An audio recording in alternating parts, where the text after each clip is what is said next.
Aku hilang dekat 10 hari. Ramai gila cari, ramai gila tanya, abang pergi mana hilang lama-lama? Sebenarnya geng, aku pergi berubat.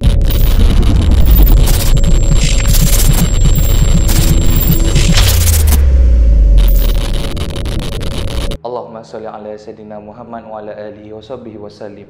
Alhamdulillah rabbil alamin. Assalamualaikum Team Focus sekalian. Welcome back to my YouTube channel. Lama betul tak buat channel ni Tak buat channel ni. Lama betul tak buat video Lebih kurang dalam 10 hari lah. Ramai juga yang tanya, abang Ikmal ni pergi mana? Hilang tiba-tiba. Kena sorok dek bunian ke? Diorang ada yang DM aku, ada yang komen dekat YouTube, ada yang komen dekat Twitter, ada yang email. Siap email, Assalamualaikum ke hadapan Abang Ikmal Hanif. Di manakah anda? Lamanya tak buat video.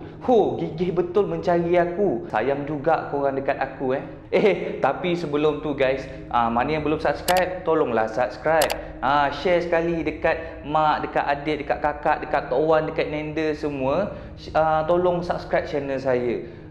Kalau ramai yang subscribe, lagi semangatlah kita nak buat cerita geng. Jadi persoalan hangat pada malam ni, mana aku menghilang? As you can see, rumah aku sekarang ni pun dah slowly start kosong. Kenapa bang rumah kosong? Abang kena rompak ke sebab tu tak buat YouTube? Mulut tu jaga, mulut jaga. Bukan kena rompak geng. Saya ni nak pindah rumah. Sebab itulah saya kena pindahkan barang. Macam kau boleh tengok bilik saya ni. Maaf, almari. Baru buka almari tak sempat lagi nak pasang-pasang. Tapi kau tengoklah rumah aku. Dah kosong geng. Dah kosong. Dah kosong. Dah kosong macam hati awak semua. Dan selain daripada pindah rumah, aku ada juga pergi berubat. Aku memang hari tu pergi berubat sebab tu aku stop kejap buat YouTube ni. Nak tahu tak kenapa aku pergi berubat? Ni cerita dia geng. Kalau korang perasan lah kan, pernah dulu aku ada upload video. Tak lama beberapa. Dalam bulan ni juga aku ada upload video yang aku diganggu, aku kena tolak. Lepas tu ada macam, bila aku buat satu cerita tu, aku rasa tak selamat. Rasa macam ada memerhati di balik-balik tingkap, di balik-balik bucu-bucu bilik.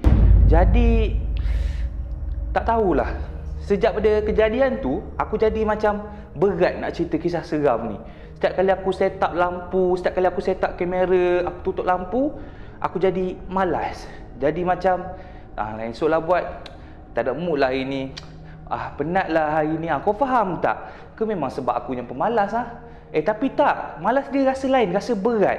Dan setiap kali aku nak startkan penceritaan tu, aku rasa tak kuat, rasa takut. Kau faham tak aku cuba cakap apa ni? Jadi sebab tu ke abang pindah rumah? Bukan sebab tu. Pindah rumah ni sebab kejang krem. Kaki aku krem. Bodohnya gemuk. Akulah yang gemuk tu.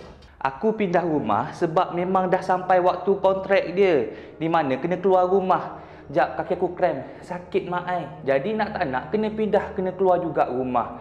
Tapi lah geng, di sebalik pemindahan rumah ni ada benda juga yang berlaku. Banyak benda lah yang jadi, yang aku kena cerita dekat korang supaya korang ambil sebagai pengajaran. Kejap, aku mengah. Kau sabar kejap. Kita malam ni kita cerita satu persatu. Okey. Meh, duduk sini. Kita bercerita. Aku pun penat, kejap bangun, kejap duduk, kejap menerap. Kaki aku naik krem. Cerita dia macam ni geng. Kau ingat tak? Dulu aku pernah buat satu video di mana aku kena ganggu. Lepas kejadian tu, setiap kali aku nak buat video seram, aku rasa macam tak selamat, rasa macam diperhatikan di sekeliling aku. Macam kau nampak bilik aku ni tak ada luas mana, tapi ada tingkap kiri kanan, adalah orang panggil pintu, almari dan serakan-rakan dengannya. Dan waktu aku buat video, aku selalu buat video kat sini tau. Dekat dinding ni kan ada PC semua tu. Waktu aku buat video dekat situ, aku akan hadap dinding. Dan dalam gelap, kadang-kadang kita perasan macam ada benda memerhatikan di balik kiri, kanan, belakang kita. Macam kiri, kanan, belakang kita. So, sebabkan kejadian tu menyebabkan aku rasa macam okeylah, kena rehat dulu ni. Kena ambil masa, kita cuti kejap dalam 10 hari, biar keadaan natural, biar keadaan tenang seketika, baru kita mula balik. Tapi benda ni memang seram tu adalah. Sampai satu tahap aku nak buat live pun aku tak berani, geng. Walaupun aku buka lampu, setiap kali aku nak live, aku buka je live, aku rasa macam tak best lah, macam ada benda lah yang nak join. Terus aku tutup, aku baring. Ni katil aku dah berbunyi-bunyi dah katil ni. Jadi cerita dia macam tu lah. Bukannya tak nak buat video, geng, tapi orang cakap tempat dah panas, nak kena sejukkan balik tu ambil masa. Bukannya macam peti ais. Tapi sejak aku stop editing, aku stop recording, aku stop buat live tu, aku dapat rasa macam ada perubahan lah dekat bilik ni. Sehinggalah tiba-tiba buat nervous. Tak ada, geng, tak ada apa-apa. Tak ada tiba-tiba pun. Lepas bilik ni sejuk, alhamdulillah semua okey. Aku rasa boleh start balik cerita seram dekat sini. Rasa selamat tu ada. Tapi itulah, aku tak buat cerita seram sebabnya aku busy kemas barang. Macam aku cakap, aku nak pindah rumah. Pindah barang ni bukannya barang aku sikit. Almari aku 2 biji. Aku nak kena angkat PC lagi, nak kena settlekan katil. Sampai dekat rumah lama, aku dah melepek tidur. Rupa aku hari-hari dah tak rupa Ikmal Hanif. Hari-hari rupa aku macam memerang beranak 3. Tapi, geng, dekat rumah tu pun sebenarnya ada kisah seramnya tersendiri. Sebab owner cakap dulu dekat rumah tu last duduk student. Tapi dia tak cakap tahun bila last. Ada kisah seram dia. Nak tahu tak? Nak tahu tak? Aku cerita dekat sini je lah. Aku tak berani cerita dekat rumah sana. Yelah, benda tu tak kenal kita lagi, tiba-tiba kita dah mula cerita-cerita seram. Oi, berpeluh. Maaf lah, geng, tak buka kipas. Nak pindah, nak dijadikan cerita lah kan. Pada waktu hari pertama dapat kunci tu, aku masuk ke dalam rumah tu. Waktu masuk ke dalam rumah tu, aku tak rasa sebarang energi negatif. Aku masuk jalan-jalan, aku tengok bilik-bilik, ruang tamu semua, tak rasa apa-apa yang menakutkan langsung. Rasanya memang orang cakap rasa kosong lah. Sikit pun tak ada rasa takut. Tetapi aku dapat rasakan macam aku diintai. Macam ada yang memerhatikan aku. Aku pergi dapur, dia intai aku dekat dapur. Aku pergi dekat hallway, dia intai aku dekat hallway. Aku dekat ruang tamu, dia intai aku dekat ruang tamu.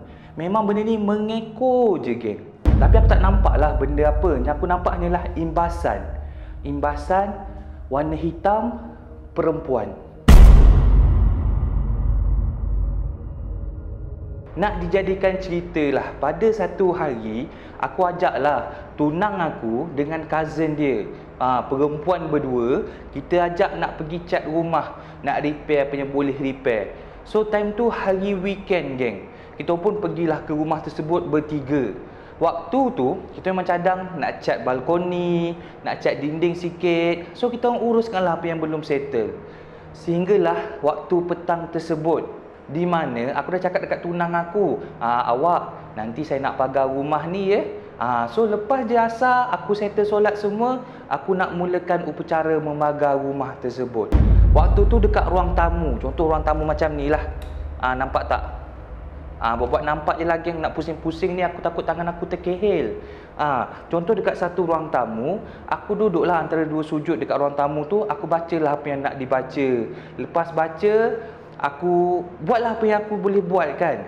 Tiba-tiba tengah pejam mata baca shu tu, tiba-tiba aku seakan macam rasa ada satu imbasan sedang berjalan di belakang aku. Rasa macam ada macam tu, faham tak? Aku pun pandanglah ke belakang sebab aku ingat tunang aku yang tengah berjalan. Bila aku pandang belakang, tak ada pula orang. Aku tengok dekat balkoni, tunang aku tengah mengecat. Siapa yang lalu belakang aku tadi? So time ni firasat akulah mengatakan, maybe ini merupakan jin lah yang duduk kat rumah ni. Dia dah pergi ke dapur, dia keluar ikut pintu belakang. Aku dengan confident, dengan rasa keyakinan yang tinggi, ba'adabi tu, aku rasa okeylah, kita boleh pagar rumah ni sebab dia dah keluar. So aku pun startlah pagar rumah. Start daripada kanan, pintu, bilik, semua aku pagar. Memang rapi, geng.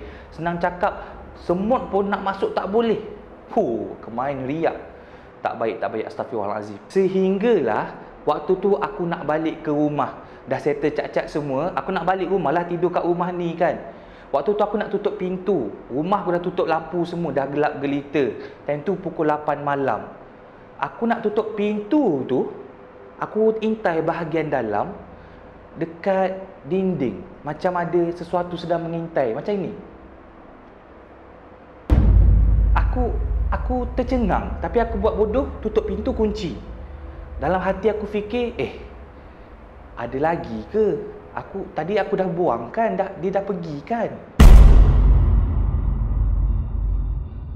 Tapi dalam hati aku kuat cakap yang, sudah, benda ni terperangkap ke dekat dalam? Fikir punya fikir. Aku balik rumah ni, aku duduk diam. Aku fikir, ya Allah, benda tu terperangkap dekat dalam, tak boleh nak keluar.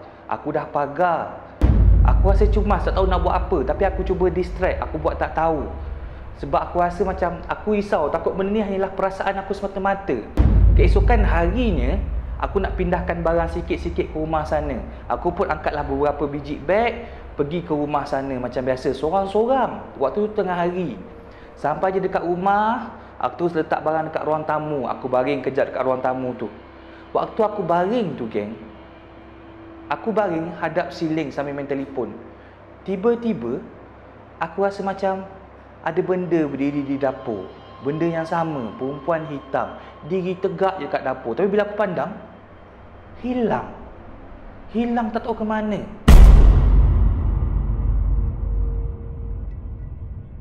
Time tu tak sedap hati. Aku terus capai kunci. Aku keluar rumah, aku kunci, aku lock semua. Lepas pada kejadian tu, aku terus search dekat Facebook sesiapa yang pada merawat dekat area rumah aku ni. Cari, tak jumpa, geng. Pergi kedai tu, orang tu tak ada. Pergi sini, orang tu pergi haji, pergi umrah.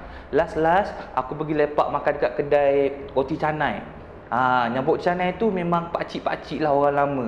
Aku tanyalah pakcik tu, Assalamualaikum pakcik. Waalaikumsalam, kenapa ni? Saya ada hajat sikit lah yang jadi kat saya ni.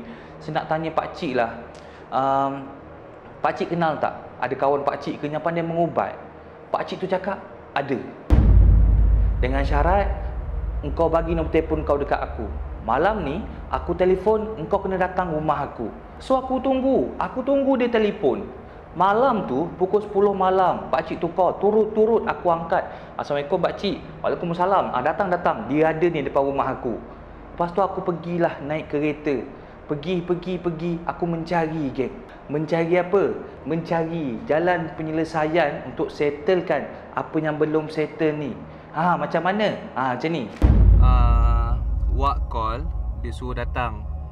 Dia call tadi dalam pukul 10.30 macam tu, dia call, cakap datanglah, orang berubat tu ada depan rumah. So ni aku on the way nak ke sana. Tapi aku minta maaf, Ken, sebab aku tak boleh shoot apa jadi kat sana. Aku kena pergi kosong. Yelah, kamera ni besar gedebak. Kan kalau aku bawa kamera ni ke sana, aku tonyong-tonyong ke muka yang tolong mengubat tu, tak pasal-pasal nanti jadi apa-apa dekat aku, geng. Entah-entah dia lipat-lipat aku baling dalam Sungai Kelang. Jadi nak elakkan benda tu, minta maaf aku tak boleh record. Tapi aku janji, settle berubat, aku akan report apa jadi. Jadi stay tune, doakan insya-Allah tak ada apa-apa.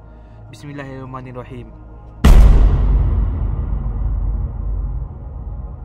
Semalam gelap, hari ni baru cerah. Semalam sebenarnya aku nak cerita semalam, tapi aku tak berani.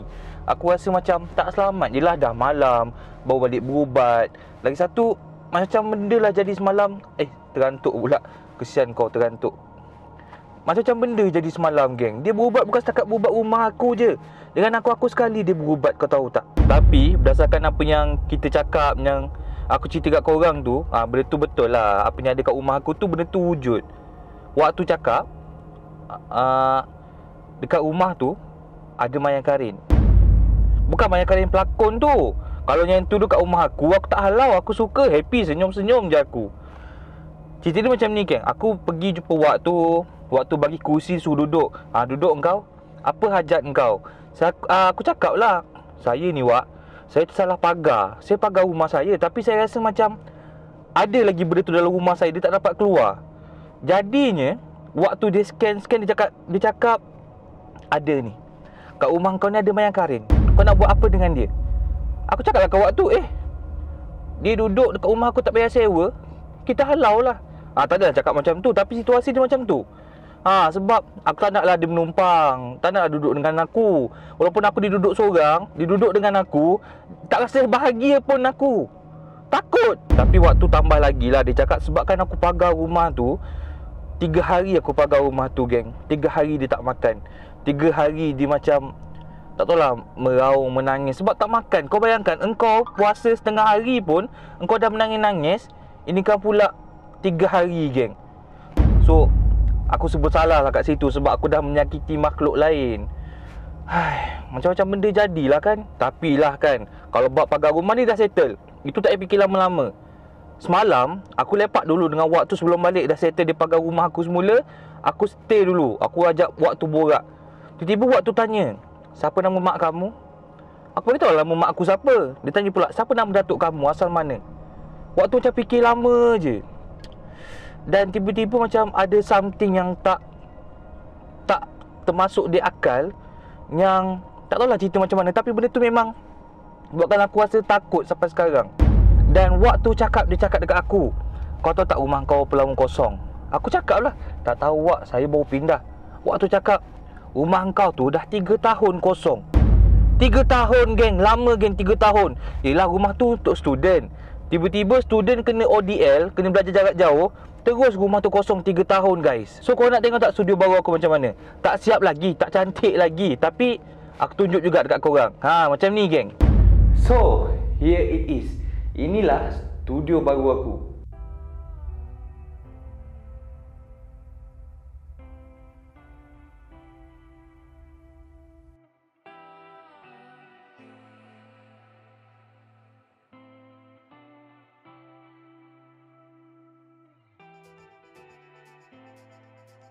So, untuk next story puaka, kita akan shoot dekat sini. Untuk segala kisah seram, kita akan mulakan balik dekat sini. Terima kasih sangat-sangat pada yang masih setia, yang masih ada daripada dulu sampai sekarang support aku. Daripada aku duduk dekat bilik kecil, sampailah sekarang ada satu studio untuk diri aku sendiri, untuk aku buat konten pada korang. Sila tunggu next story puaka dengan vibe yang baru, cerita yang baru, yang lagi seram, dan yang pasti bulan puasa pun ada kisah seram, geng. Korang kena tunggu. That's all for tonight. Thank you mana bagi super chat, super gift. Semoga murah rezeki, panjang umur. Semoga dipermudahkan segala urusan anda semua. Kita jumpa dalam next story puaka. Assalamualaikum. Jangan biarkan hidup anda menjadi story puaka. Ciao.